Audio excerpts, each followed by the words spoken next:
Good morning. I'd like to call to order the open meeting for Thursday, May 2nd, 2024, and ask the Commission Secretary for information on today's agenda. Each commissioner has independently reviewed the minutes of the open meeting of Thursday, April 25th, 2024, and each has informed me there is no need to discuss the minutes. I move we approve the minutes of the open meeting of Thursday, April 25th, 2024. Second. All in favor? Aye. Each commissioner has independently reviewed the agenda, and each has informed me there is no need to discuss the notices associated with agenda items 2 through 10, the suggested minute associated with agenda item 11, denying the request of Mr. James Falkowski for a formal review of his complaint, or the suggested minute associated with agenda item 13, awarding $239,597 in Lifeline Outreach Grant Awards to all applicants in Appendix 1 of Commission Staff's Memorandum dated April 22nd, 2024, and requiring La Crosse County to provide Commission staff with more detailed information on its proposed project before signing a grant agreement, delegating authority to the division administrator to decide whether that information is accurate. I move we approve the notices of investigation associated with agenda items 2 through 6. Second. All in favor? Aye. I move we approve the notices of proceeding associated with agenda items 7 through 10. Second. All in favor? Aye. I move that we deny Mr. Falkowski's request for a formal review of his complaint associated with agenda item 11. Second. All in favor? Aye. And I move we award the Lifeline Outreach Grants to all applicants in Appendix 1 and require La Crosse County to provide Commission staff with more detailed information on its proposed project before signing a grant agreement. Second. All in favor? Aye. Aye. Thank you. So that brings us to our only discussion item, which is Agenda 12, docket 3560 TE 107, the application of the City of Menasha as an electric public utility in Calumet and Winnebago counties for approval of a project share program tariff. First, I'm just going to provide some background information from the record to help kind of frame our discussion. So this project share program facilitates the collection and distribution of monetary contributions in support of utility customers who need financial assistance. The concept of offering financial assistance to utility customers is not unique in Wisconsin, and our commission memo specifically identified the Wisconsin Home Energy Plus Assistance Program and the Keep Wisconsin Warm/Cool Fund program. Both of these programs do help eligible utility customers pay their energy bills. There are aspects of the project share program that differ from existing assistance programs, and these aspects do call into question whether or not the program we're considering here should be allowed to continue as it's currently structured. Our staff did discover the existence of this program as part of a billing audit associated with docket 3560 BA 100. And then, dug into it a little bit more to understand that Menasha Utilities collects voluntary donations for the project share program as a line item on the electric bills it sends to its customers. Through that line item, the utility collects monetary contributions that are then transferred to Levin, a local nonprofit organization that works with community members experiencing financial hardships. Although the project share program appears as a line item on customer bills, a commission-approved tariff associated with the program does not exist, nor is there a formalized agreement between the utility and Levin.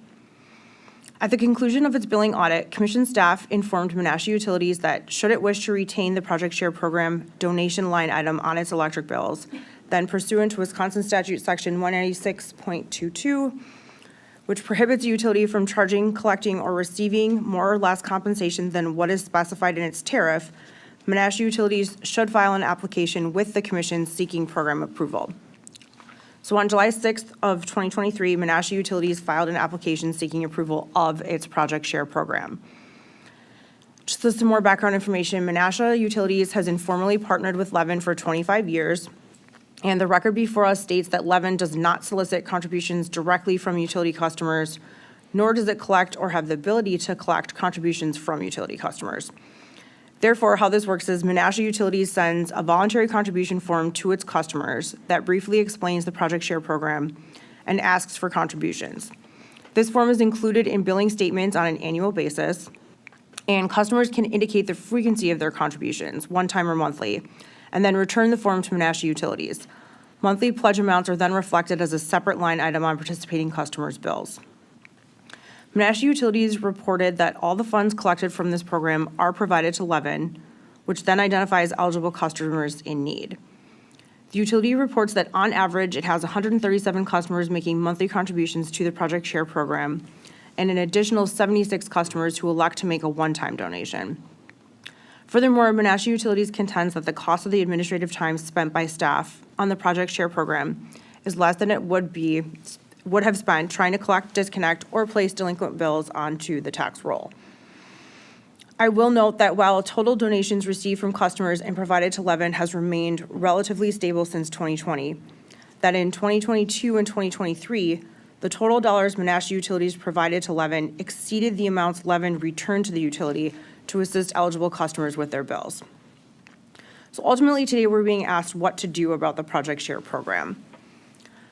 This was a tough decision for me. As a commissioner, I'm often faced with making decisions on things that are well-intentioned and benevolent, yet somewhat incompatible with applicable laws and administrative rules. That being said, we all must remain impartial and make decisions based on the evidence and the record before us within the statutes and rules governing our regulatory authority.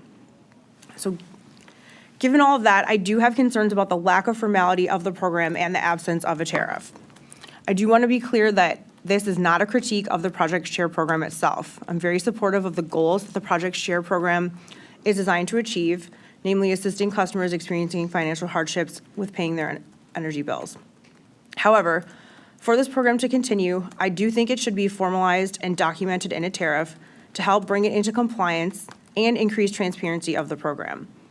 The utility indicated in its comments to the commission memo that it does wish to continue the program and is willing to work with commission staff on a tariff. Although Menasha did provide a draft tariff in response to a staff data request, my preferred approach would be to direct our staff and the utility to work together to draft a more substantive tariff to bring the program into compliance. With that being said, I am mindful of the size of the utility and the program as it has operated to date. I'm not suggesting the tariff needs to be overly elaborate, but I would like to see some of the details of the program memorialized in writing and fleshed out in a tariff. Certain aspects I believe should be included are a program description describing the program and the partnership with Levin, program eligibility requirements that identify which customers can be eligible to participate in the program, specifically that customers must be eligible for and have applied for energy assistance through an existing state program like WEEP or the Keep Wisconsin Cool or Warm Fund, should establish a maximum amount of assistance to be provided by the program to a customer during a specific time period, and identify any circumstances that may make a customer ineligible or removed from the Project Share program. I believe the tariff should also include information regarding customers' voluntary participation that describes how customers can contribute monthly or annually, and how to change or end customer donation participation if that becomes an issue. And finally, I believe accounting treatment or how the utility will handle the funds donated from Levin and confirm that all the funds collected will in fact be used to benefit utility customers eligible for the program also should be delineated in the tariff.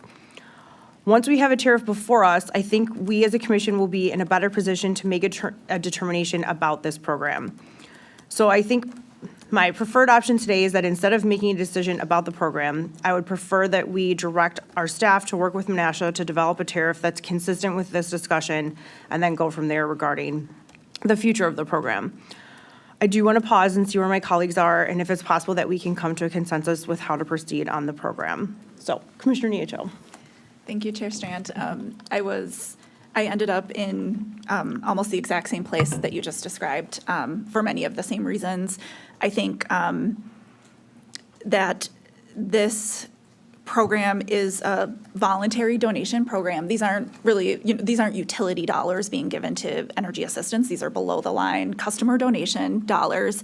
There are a number of programs like this where perhaps shareholder dollars are then applied to customer bills and things like that to help avoid disconnection. But these donations are being solicited on the bill, and utility customers are trusting that they're providing donations to a program being solicited on a bill, and for that reason we have tariffs and filed service rules. I do think it's appropriate and for this to be on the bill if after our review of a tariff provision, we find that all of those components that you listed are provided and that we haven't identified any specific concerns. But I do think it needs to be in the filed schedules in order to be on the bill. I agree with you too. I don't think we have to look too closely into reporting or some of those more specific matters today. We really need to see something back. So I would remand this to staff and look at all of those pieces once it comes back. And the only item that I would add to the list of what you would like to see staff work on with Menasha would be a contract or some sort of memorandum of understanding between Levin and Menasha, also memorializing all of the things that you listed in addition to those things being in the filed rates and rules. And I think that would give us an opportunity to look at that contract or that MOU as well as part of the TE process that we would see. So I'll stop there, but in agreement with the steps you outlined. Okay, thank you very much for your comments. Commissioner Hawkins?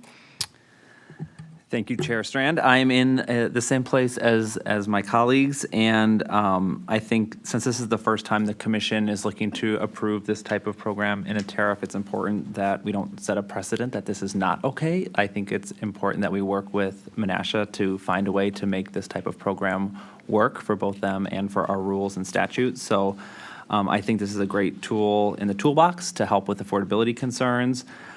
Just need to set those appropriate bounds and expectations, and I agree, a clear agreement with the relationship between Menasha and Levin is important, as well as all of the eligibility and description of contributions, like Chair Strand was outlining, are critical to that.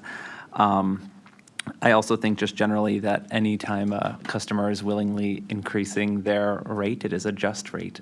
So I think that's important for how we think about this type of program. So I'm in agreement, and I'm not clear if I guess we might get into discussion, if we need to discuss the reporting requirements now, if we're just going to remand it back, but happy to discuss further. So that's where I'm at.